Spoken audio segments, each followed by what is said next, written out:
The baker and the beauty. The mingled odors of rising dough and distant wood smoke perfumed Ilara's apron as her hands worked, shaping the loaf with instinctive grace. The steady rhythm of kneading offered a fleeting solace, a temporary reprieve from the persistent ache of yearning. Outside, Oakhaven throbbed with the vibrant energy of preparations for Clara's wedding. Within the bakery's walls, Ilara found sanctuary, a space where she could almost ignore the truth. The man she adored was on the verge of marrying her sister. Thomas. Just the sound of his name resonated within her. A sturdy figure, his hands calloused from honest labor, his eyes etched with laugh lines that, achingly, rarely turned her way. He was more than just the baker. He was the lifeblood of Oakhaven, and to Ilara, he represented everything she craved. Her gaze drifted to the small, misshapen wooden bird he'd given her long ago, wings askew and clearly the work of an amateur. Yet it was a precious memento, a tangible piece of him, a silent echo of a kindness he likely no longer recalled.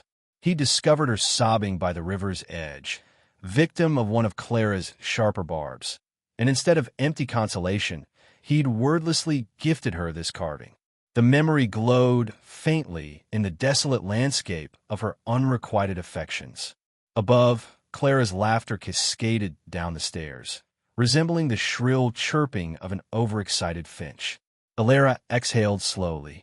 Clara, crowned with a halo of sun-kissed curls and possessing eyes like a cloudless sky, embodied everything Ilara felt she lacked: poise, animation, undeniable allure.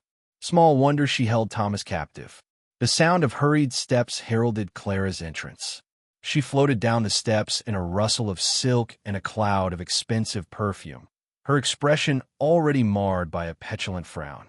Ilara, really, must you always be coated in flour? You resemble a spectral miller. Ilara wiped her hands clean, a flush creeping up her neck. Good morning, Clara. Sleep well. As well as one can when the wedding gown still requires adjustments, Clara griped, scrutinizing her reflection in a small, tarnished mirror near the doorway. Honestly, that seamstress is utterly incompetent, and Thomas hasn't even delivered the special rosewater cakes I requested. Men, so unreliable. A knot tightened in Ilara's stomach. He's probably swamped, Clara. The whole village is clamoring for baked goods for the celebration. That's hardly an excuse. He knows how crucial this is. Everything must be immaculate. Impatience flickered in her gaze. Tell him to come up when he arrives. I need to finalize the seating chart. Mother is insisting on placing Aunt Mildred next to the mayor, and I simply cannot permit it. Aunt Mildred's anecdotes are unbearably tedious. Casting one last, withering glance at Ilara's flowered attire, Clara sailed out of the bakery. Watching her depart, Ilara felt that familiar sting of inadequacy. She was the pale moon to Clara's blazing sun, the understated hum to her sister's operatic performance. The bell above the door jingled, announcing a customer. Ilara forced a smile onto her face and turned to greet them, praying it wouldn't betray the turmoil brewing within. It was Thomas. He filled the compact space with his solid presence, carrying the evocative scent of warm bread on his clothes. He balanced a laden tray of freshly baked loaves, his brow creased in concentration. He didn't immediately register her. "Morning," he said, finally lifting his gaze. His eyes met hers, and for a heartbeat, Ilara thought she glimpsed something stir within their depths, a flicker of, what exactly? Recognition? Curiosity? It vanished too quickly to decipher. "Good morning, Thomas," she managed, her voice barely audible. He set the tray down on the counter with a thump. Clara wanted rosewater cakes. "I baked them." His words were devoid of emotion, delivered in a monotone. "She's upstairs," Ilara replied, inclining her head towards the staircase. "She needs to discuss seating arrangements." He sighed, a sound laden with weariness. "Of course she does." He grasped a small box bound with ribbon, releasing a delicate perfume of roses. "These are for her." Ilara watched him, her heart aching with a dull throb. He appeared fatigued, almost resigned. Could it be possible that his happiness was a facade? Or was she merely imposing her own longings onto him? As he began to ascend the stairs, he paused, turning back toward her. "Elara," he murmured, his tone softer now. "Thank you for your help with the baking. It's been manic, I know." "It's nothing," she mumbled, avoiding eye contact. "I was glad to assist." He hesitated, as if on the verge of divulging something more, then abruptly shifted his demeanor. "Right," he said, a familiar formality hardening his features. "Well, I should go." He headed upstairs, the rose scent fading in his wake. Elara remained rooted to the spot, his world-weary gaze etched in her mind. Later that afternoon, Elara found herself once more alone in the bakery, working another batch of dough. Sunlight poured through the window, illuminating the swirling dust suspended in the air. Her gaze lingered on the little wooden bird perched on the shelf, its mismatched wings a silent testament to a kindness she desperately clung to. Lifting it down, she turned it over in her hands. It was in truth a rudimentary carving, a clumsy attempt to fashion something beautiful. Yet it was also a beacon of hope, a fragile promise of something more meaningful. A lone tear traced a path down her cheek, landing on the bird's wooden wing. She wiped it away, resolving to remain strong. She would support Clara through the wedding preparations. She would offer a genuine smile and heartfelt congratulations. She would suppress her emotions deep within, where they could cause no harm. Yet, as she worked the dough, the memory of Thomas's tired eyes lingered in her thoughts, and a small, insistent voice whispered in her heart. But what if? A sister's betrayal. A leaden sky mirrored the disquiet churning within Elara the morning of Clara's final dress fitting. Summoning a smile, she arranged a plate of sugared plums, their cloying sweetness failing to dispel the gloom pervading the kitchen. "Clara's still Abed," Mama Metasweet murmured, her voice strained, hands twisting in that familiar prelude to distress. I attempted to rouse her, but nothing. Elara frowned. Clara never missed a chance to primp and pose. "I'll check on her," she offered, already moving toward the stairs. Clara's door stood slightly ajar. Pushing it open, Elara expected to find her sister entwined in silken sheets, playfully feigning sleep. Instead, the room was vacant. The bed was made with unnatural precision. A lone piece of parchment rested on the vanity, anchored by a crystal perfume flagon. Elara's breath caught. Recognition of Clara's florid handwriting sent a shiver down her spine. She snatched the note, fingers trembling. "Elara, please don't hate me. I can't go through with it. I cannot marry Thomas." The words swam before her eyes. She sank onto the vanity stool, the thin velvet offering scant comfort. "He's pleasant enough, I suppose, but lacking spark. He isn't sufficient. You understand my need for admiration, to command attention. He's too predictable. I crave someone who will ignite my soul, who would risk everything for me." A bitter taste coated Elara's tongue. Clara, forever chasing ephemeral thrills and admiring gazes. How could she be so self-absorbed? "Don't fret about me. I will manage. I'm going to Aunt Seraphina in the city. She always claimed I had theatrical inclinations. Perhaps I'll tread the boards. Wouldn't that be grand? Tell Mama and Papa I'm sorry. But say nothing of this to Thomas. Merely let him think I had a change of heart. It will be less painful for all involved." "Clara." The note slipped from Elara's nerveless fingers. The air in the room felt dense, suffocating. She recalled Clara's incessant grumbling in the weeks prior, dismissed as mere prenuptial nerves. "He is forever droning on about the harvest. Elara. The harvest. As if I care about root vegetables and grain. He scarcely noticed my new gown. He merely deemed it pretty. Pretty. I desire him to be captivated.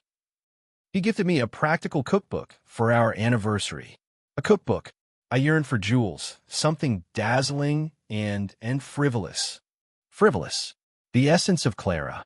And now, her caprice had jeopardized the family's standing, their carefully cultivated respectability. Elara stumbled from the room, the note clutched tight. She found her parents in the kitchen, Mama Metasweet still wringing her hands, Papa Metasweet stalking like a restless predator. "She's gone," Elara choked out, her voice a mere breath. She extended the note to her mother. Mama Metasweet read it, her face collapsing inward like aged vellum. A stifled sob escaped her. Papa Metasweet seized the note, his countenance darkening with each passing word. "She has undone us," he bellowed, slamming a fist upon the table. The sugared plums jolted, scattering across the checkered cloth. "Undone? What will people murmur? What will Thomas think?" "Papa, please," Elara implored, her voice shaking. "We must strategize. We need a plan." "Plan," he roared. "There is nothing to plan. She has absconded with scarcely a week until the ceremony.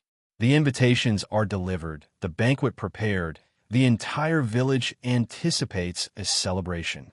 We will become the laughingstock of the region." Mama Metasweet slumped into a chair, burying her face in her hands.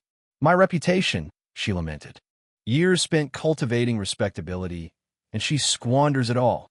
A wave of anger surged through Elara, not toward her parents, but toward Clara. How could she be so inconsiderate, so utterly oblivious to the ramifications of her actions?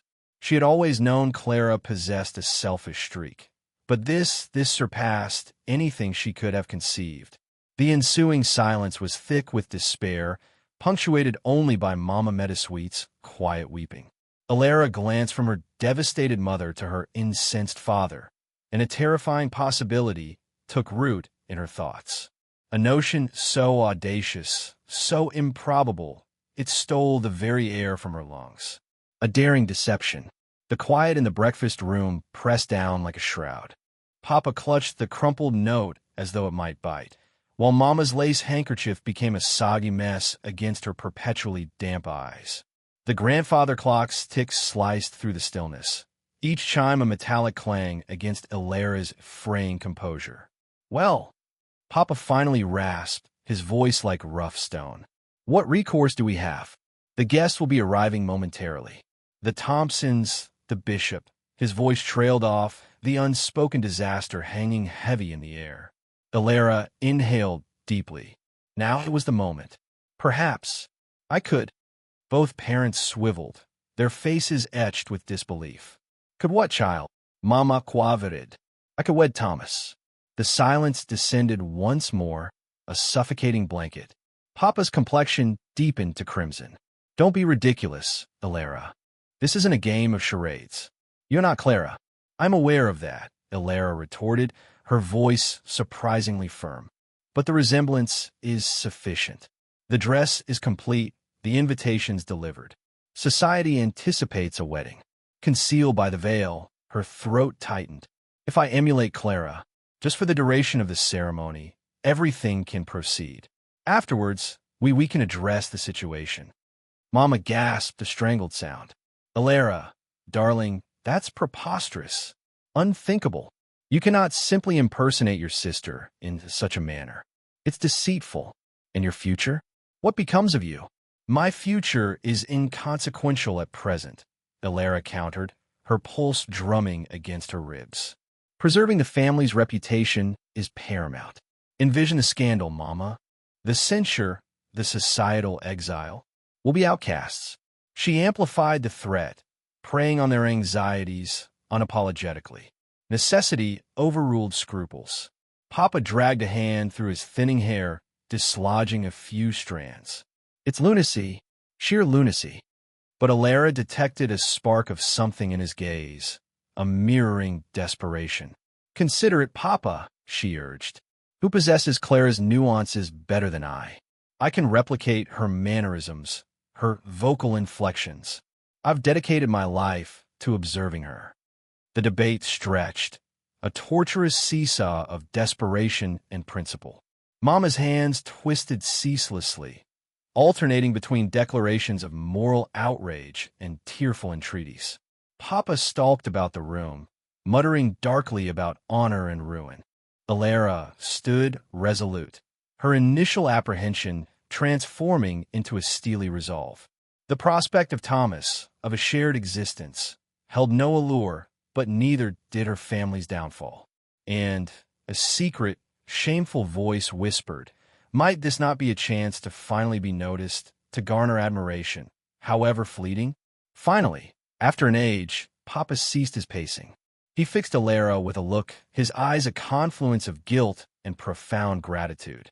"Are you certain, Alara? Absolutely certain you possess the fortitude for this?" Alara nodded, lifting her chin a fraction. "A must." The subsequent hour dissolved into a frenzy of urgent preparations. Mama, still teary-eyed but galvanized by sudden purpose, assisted Alara into Clara's bridal gown. The silk felt alien against her skin, heavy and unfamiliar. The dress, intended for Clara's fuller figure, hung slightly loose, but Mama swiftly remedied the fit with pins and tucks, her fingers flying with surprising efficiency. As she secured the final button, tears welled in Mama's eyes once more. "Oh, Alara," she breathed, "what a sacrifice you are making." Alara summoned a smile. "It's quite all right, Mama. Truly." Then came the veil. As it billowed over her face, obscuring her identity, Alara experienced a curious detachment. She was no longer Alara Metasweet, the unassuming, studious daughter. She was Clara, for a few stolen hours, the focal point, the object of universal adoration. Yet, concealed beneath the veil, beneath the borrowed finery, a knot of dread tightened in her stomach. Could she genuinely execute this charade? Could she deceive everyone, most crucially Thomas? What if she uttered the wrong words, made a betraying gesture? What if Thomas saw through the deception and rejected her? The organ music commenced, a distant murmur escalating into an insistent thrum. Tom had run out. Mama squeezed her hand, her grip surprisingly strong.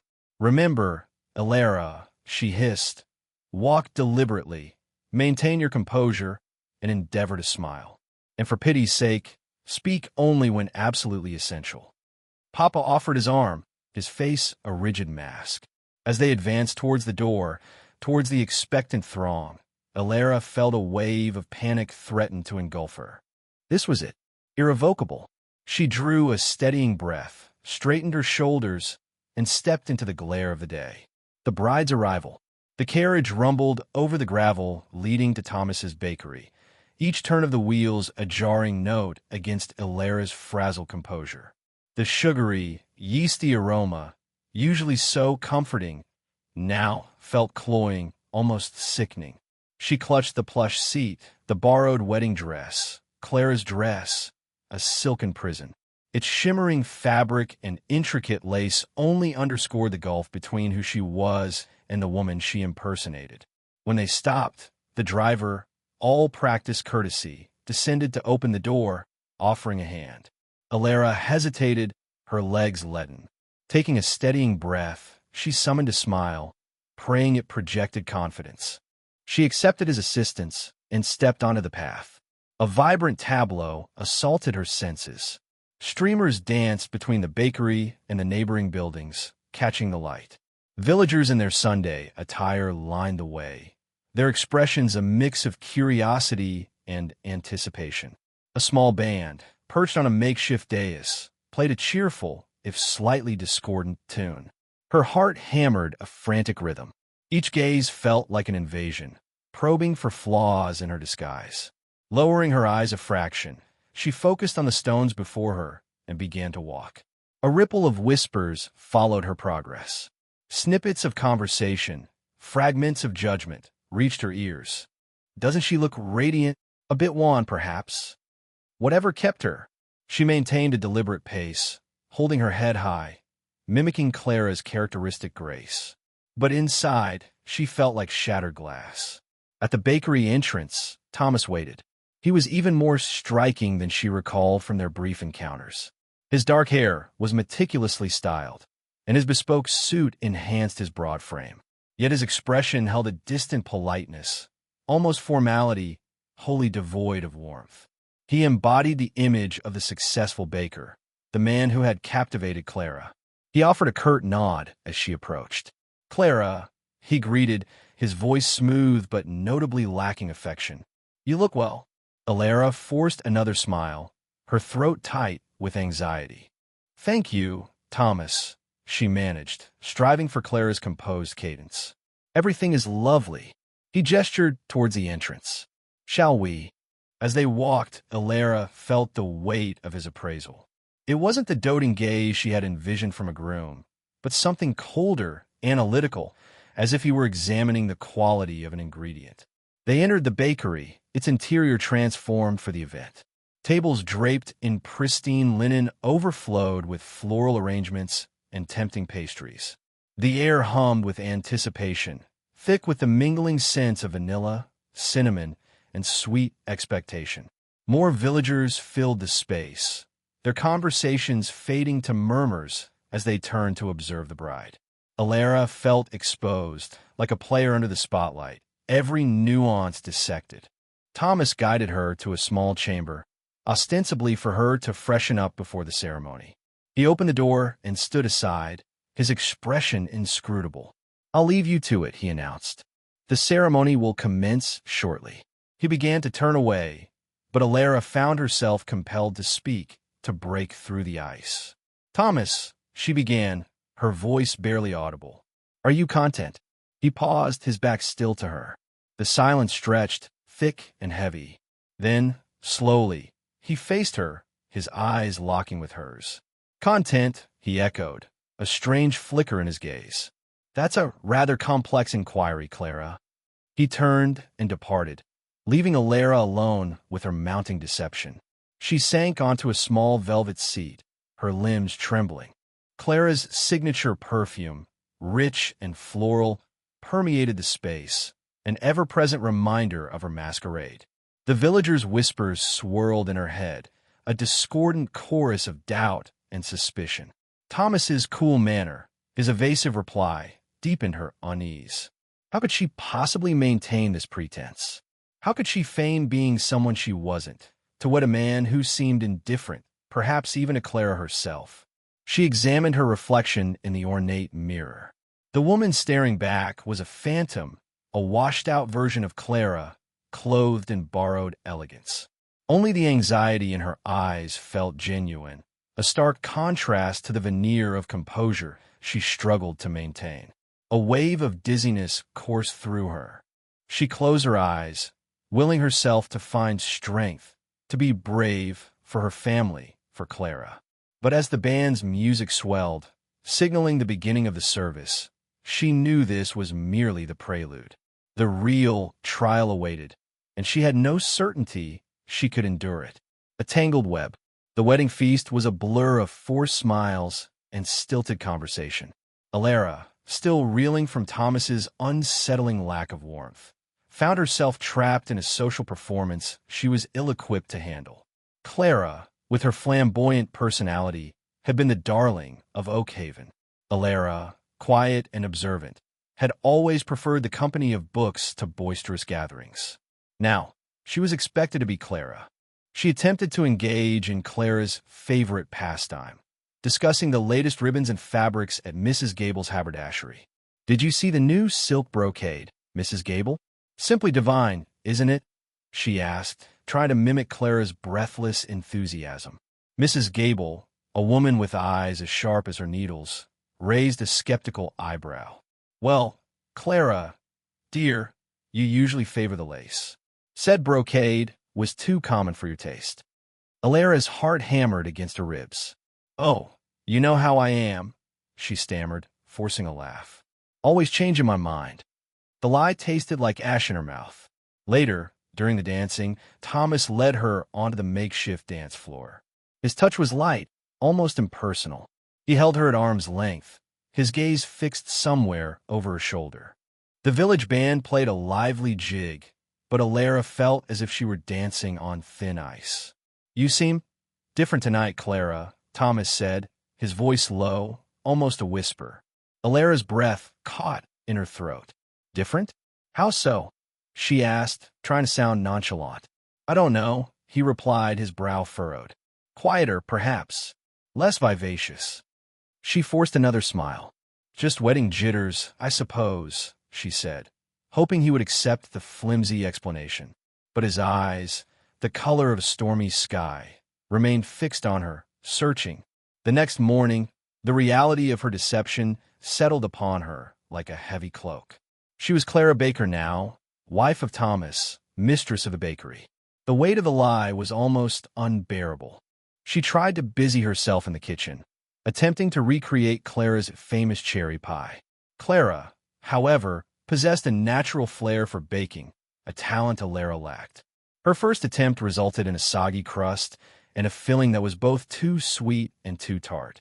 "What in heaven's name is this?" Thomas asked, entering the kitchen and surveying the culinary disaster with a mixture of amusement and dismay. Alara flushed crimson. "I was trying to make your favorite," she mumbled, mortified. Thomas sighed. "Clara, darling, you know I prefer apple pie. Cherry pie is Mary's specialty." Mary. The name hung in the air, a stark reminder of Clara's carelessness and Alara's own inadequacy. News of Alara's baking mishap and other supposed oddities spread through Oakhaven like wildfire. Whispers followed her as she walked through the village. "Did you hear? Clara burned the bread this morning. She called Mrs. Peterson by the wrong name yesterday. Can you imagine? And she's wearing her hair differently. It suits her, mind you, but it's not Clara's style at all." Alara could feel the villagers' eyes on her, dissecting her every move. She tried to be more like Clara, to laugh louder, to flirt more outrageously, but it felt forced and unnatural. The more she tried, the more she seemed to fail. One evening, as Alara was returning from the market, she overheard a conversation between two women gossiping by the well. "I tell you, Martha, something is not right. Clara has changed. It's like she's someone else entirely." "Don't be ridiculous, Agnes. People change when they get married." "Maybe, but I saw her struggling to thread a needle the other day."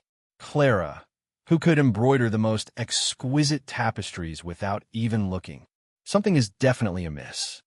Alara's blood ran cold. They were starting to suspect. It was only a matter of time before the truth came out. That night, lying in bed beside Thomas, who lay stiff and silent, she felt the walls closing in around her. The lie had become a tangled web, and she was trapped in its sticky threads. How much longer could she maintain the charade? And what would happen when the truth was finally revealed? She glanced at Thomas, his face obscured by the shadows. Was there a flicker of suspicion in his eyes, or was it just her imagination? She couldn't tell, but she knew, with a growing sense of dread, that the game was far from over. The merchant's tale. The bakery door's bell chimed, a sound that usually brightened the shop, but now scraped against Alara's raw nerves. A peddler, his wagon groaning under the weight of vibrant textiles and pungent spices, filled the entrance, a grin splitting his weathered face. He was a carnival of color and exotic aromas, a stark contrast to Oakhaven's earth tones. Thomas, flicking flour from his soiled apron, greeted him with cautious courtesy. "Good morrow, master merchant," he said, his voice a warm baritone in the confined space. "What treasures grace our humble village today?" The merchant guffawed, a sound like a landslide. "Treasures indeed, baker. But today I bear news more potent than any silk. News of a bride fleeing her vows." His wink carried an unsavory undercurrent. Alara's pulse stuttered. She clutched the counter, her knuckles bone white. Thomas's brow furrowed. "A runaway bride? What concern is that of mine?" "Ah, but it could be your entire world, baker. I saw her, you see. Clara Meadowsweet herself, in Silverwood, entwined with a dashing rogue, a gambler by trade. Claimed she'd grown weary of flour and yearned for a life draped in silks and shimmering coins." The merchant's eyes gleamed with cruel amusement. Declared her heart belonged elsewhere. Silence descended, thick as rising dough. The blood drained from Thomas's face, his usually lively eyes dimming with disbelief, then igniting with a slow-burning fury. He looked at Alara, or rather, at the impostor he believed to be Clara, a kaleidoscope of hurt and betrayal swirling within him.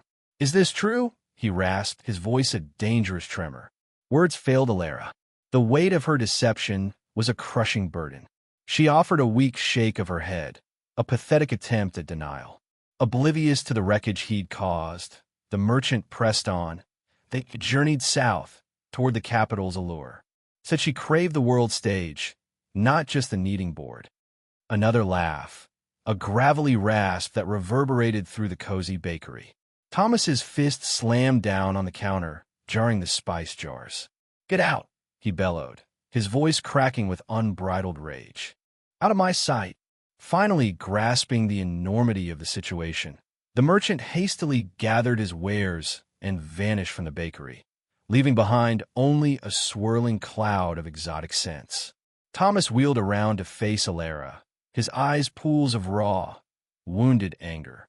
"Tell me it's a lie," he pleaded, his voice fracturing. "Say he speaks falsehoods." Alara's silence was a damning indictment. Tears welled, a mixture of guilt, shame, and a strange, nascent relief. The pretense had crumbled. He recoiled as if stung. You knew," he whispered, his voice laced with incredulity. "You knew all along." Before Alara could muster a response, a voice shattered the tension. "Of course she knew. We all did, Thomas." Samuel stood framed in the doorway, his face etched with bleak understanding. He stepped into the bakery, his gaze unwavering on Alara. "It was evident from the start. The way you handled the rolling pin, the cadence of your speech. You were never Clara." Alara gasped, her eyes widening in stunned disbelief. "You knew." Samuel offered a slow nod. "I suspected. I witnessed Clara sneaking away that night. I followed her, watched her rendezvous with that gambler. I knew she would never walk down that aisle." "Then why remain silent?" Thomas demanded, his voice trembling with suppressed emotion. Samuel sighed, a sound heavy with regret. "Because your father had already prepared the celebratory feast. Because the entire village held its breath in anticipation. Because Alara stepped in to save us from utter disgrace." He turned to Alara, his eyes a complex blend of pity and admiration. She offered herself up as a sacrifice for her kin. Thomas gaped at Alara, his anger slowly giving way to a maze of confusion. "Alara? But why? Why would you do such a thing?" Alara finally found her voice, a small, tremulous whisper. "For my family," she choked out, tears streaking her face. "To safeguard our honor. Clara possessed no desire to marry you, Thomas. She sought adventure, exhilaration. I cannot stand by and see our family ridiculed." Silence descended once more, heavier than before. Thomas's gaze flickered between Alara and Samuel, his face a canvas of disbelief. He had been betrayed, humiliated, and deceived, all in the space of mere minutes. He pivoted sharply and strode out of the bakery, leaving Alara and Samuel standing amidst the remnants of their shattered fabrication. The bell above the door chimed again, its peal now a mournful lament that echoed through the desolate space. Secrets unveiled. The tempest outside mirrored the turmoil gripping Thomas's soul as rain hammered the manor, and thunder vibrated through the stone floors.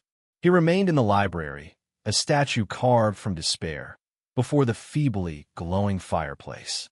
Alara discovered him there, unmoving since his earlier outburst. "Thomas," she ventured, her voice a fragile thread against the wind's shriek. "Come upstairs, where it's warmer." He offered no sign of hearing. Kneeling beside him, she felt the floor's deep cold leach into her. The silence stretched, broken only by the storm's relentless assault. "It's permissible to be furious," she eventually murmured, her tone wavering. I empathize." At last he turned. His eyes, bloodshot and swimming with a stark agony, pierced her. "Do you? Can you fathom the humiliation of being duped? Of having my life reduced to a farce?" She reached out, her hand tentatively alighting on his arm. He didn't recoil. "I understand feeling cornered," she breathed, feeling powerless to choose. A deafening thunderclap startled him, and Alara instinctively reached to steady him. In that instant, the words tumbled out. "Remember the oak by the stream? You were so frightened, yet you scaled it to retrieve my kite." The phrase escaped her before she could call it back. An unguarded recollection, innocent and pure. He regarded her, perplexed. Clara had never climbed trees. Color fled Alara's face. The memory, it was her own, not Clara's. A child had confidence, shared only with Thomas. A secret solely Alara possessed. He recoiled, comprehension dawning in his gaze. "That was you," he whispered, his voice barely audible. "It was always you, wasn't it?" He surged to his feet, pacing the room like a restless predator. "The oak, your uncanny knowledge of my tea preferences, the anecdotes of our youth. It was you, impersonating Clara all along." "Thomas, please," she begged, rising to meet him. "Allow me to explain." "Explain? Explain how you could deceive me so entirely? How you could stand before me, day after day, masquerading as someone else?" His voice escalated, edged with disbelief and outrage. "I acted for my family," she exclaimed, tears streaming. "For father. Clara absconded with another man. What choice did I have? Our name would have been ruined." He scoffed, a brittle, wounding sound. "Ruined? And what of me? My existence? My future? Was that of no consequence?" He turned from her, his body trembling. "Leave," he said, his voice quiet and lethal. "Just leave my sight." Alara staggered back, her heart splintering. She spun and fled, seeking sanctuary in her chamber, the external storm a mere echo of her inner cataclysm. A summons echoed through the door sometime later. Samuel entered, worry lining his face. "Thomas demands answers," he declared, his tone somber. "He knows." Alara nodded, beyond feeling. "He knows about the oak." Samuel sighed, raking a hand through his receding hairline. "I'll reason with him. He has a right to the truth." He discovered Thomas pacing the library, the hearth now blazing, casting dancing shadows on his anguished face. "She confessed?" Thomas demanded, his voice taut with repressed fury. "She did what she believed necessary," Samuel replied, meeting his intense stare. Clara was never the woman you perceived. She was shallow, self-absorbed. She thought only of herself. But she possessed beauty," Thomas countered, his voice laced with acid. "Beauty is ephemeral, Thomas," Samuel observed gently, "and a guise for an empty soul." Clara ran off with a servant, staining her family honor. Alara intervened to shield us all. She relinquished her own happiness, her own prospects, to salvage our house from disgrace. He paused, allowing his words to resonate. "Alara is different. She is compassionate, unselfish. She holds a quiet fortitude Clara lacked. She was the one who tended your mother through her final days. She never forgot your birthday. She always—" Samuel trailed off, his voice breaking. "She is the one who deserves your respect, at the very least, if not your love." Thomas remained mute, fixed on the fire, his expression a mask. The storm continued its onslaught, a persistent reminder of the disarray consuming his world. The idyllic picture he held of his future lay in shards. What would replace it? And how could he ever trust again? A change of heart. Thomas stood as if rooted, the fury that had consumed him now flickering against a nascent comprehension, a fragile shoot pushing through scorched earth. The drawing room air felt heavy, a suffocating blanket woven from unspoken accusations and the bitter tang of deceit. He swung around to face Alara. Still pale, she held her chin high, though a tremor betrayed her composure. "Why, Alara?" he breathed, the question a plea cloaked in disbelief. "What drove you to this? This sacrifice?" Her gaze met his, glistening with unshed tears threatening to spill. "For my family," she murmured, her voice a breath. "To shield them from ruin." Clara eloped with a groom, Thomas. Imagine the scandal, the utter disgrace. He raked a hand through his hair, the truth landing like a crushing weight. Clara, so readily envisioned as pure, was capable of such duplicity? He wrestled with the image he'd cherished, now tarnished by Samuel's revelations and Alara's confirmation. "But you," he persisted, "you risked everything. Your happiness, your future, for Clara's sake." Alara's eyes fell, her fingers twisting in her lap. "It wasn't solely for Clara," she confessed quietly. "It was for Mama and Papa, for the legacy they've strived to build. It felt like the only path." He closed the distance between them, an invisible cord drawing him near. He saw the naked vulnerability within her gaze, the burden of responsibility etched on her face. For the first time, he perceived not just a pale imitation of his intended, but Alara, distinct and whole. "And what of you, Alara?" he pressed, his tone softening. "What did you truly desire?" She looked up sharply, as if the question itself startled her. A delicate blush bloomed across her throat, painting her cheeks with color. Hesitantly, she confessed, the words tumbling forth in a torrent. I wished for your contentment," she stammered, her voice trembling like a frightened bird. "I know it seems foolish, even laughable, but I genuinely did. And to safeguard my family. But above all, I wanted you." The silence that followed throbbed in the room. Thomas could only stare, his thoughts in disarray. Blinded by his own wounded pride and simmering anger, he'd remained oblivious to the truth that resided before him. Alara, the quiet, overlooked sister, had harbored a concealed affection. "Alara," he began, but she cut him off, her voice thick with unshed tears. "Please, Thomas," she implored, her voice cracking with emotion. "Say nothing. I know your feelings are not reciprocated. I had to voice it. I could no longer bear the weight of the secret." He reached a hand towards her, hovering uncertainly. He had never witnessed her in this state, so exposed and raw. Previously, he'd regarded her as a mere reflection of Clara, a shadow cast by her sister's brilliance. Now, however, he saw her for who she was, a woman possessing extraordinary fortitude and selfless spirit, one who had sacrificed personal aspirations for the well-being of her kin and for a love she deemed hopeless. Gently, he enfolded her hand within his, the contact sending a subtle charge that traveled through both of them. Her skin possessed a silken quality, and a wave of protectiveness washed over him. "Alara," he spoke, his voice quiet and sincere. I'm at a loss for words. I never even suspected." "It's all right, Thomas," she whispered, barely audible. "There is no need to respond. Simply, knowing you understand is sufficient." But it wasn't enough, not anymore. Gazing into her eyes, he saw a profound depth of emotion, a hidden reservoir of love he had never conceived of.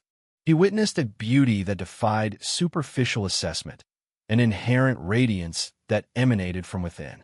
And suddenly, he realized the magnitude of his folly. He had been utterly captivated by Clara's shallow allure, entirely neglecting the true gem standing directly before him. He squeezed her hand in a comforting manner. "Alara," he uttered softly, his voice infused with newfound tenderness. "Thank you. Thank you for your candor, your bravery, and for illuminating the true meaning of love."